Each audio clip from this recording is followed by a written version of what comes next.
You need to watch this. Barbara Snyder, when she was in high school, contracted multiple sclerosis. She was diagnosed at the Mayo Clinic, so we have all those records from the Mayo Clinic.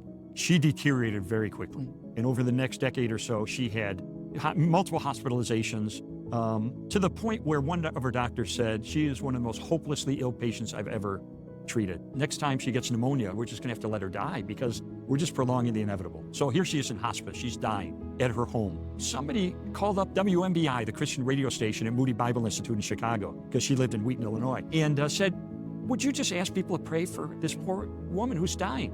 Well, we documented that over 450 people began praying for her because they wrote her letters saying, I'm praying for you. So on Pentecost Sunday, she's there in her bedroom, and she has two friends who are reading her some of these letters of people saying they're praying for you.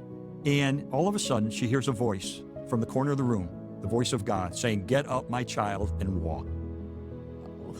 And she pulls the tube from her throat so she could talk, and she says, God just told me to get up and walk. Go get my parents. And so they ran out to get, but she couldn't wait. She jumped out of bed. And she hasn't walked in 7 years? She hadn't walked in 7 years. Her mother comes in, falls to her knees, grabs her calves, and said, your muscles have come back. Oh my God. Well, it's Pentecost Sunday. They go to their church to thank God, and there's a service that night. The service had already started.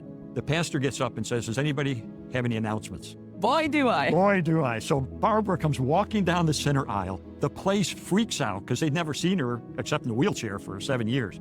And they began singing Amazing Grace. I once was blind and now I see. Wow. And the next day she goes to one of her doctors. And he said later, he said, when I saw her walking toward my office, my first thought was, oh, she died. This is a ghost. Because this is medically impossible.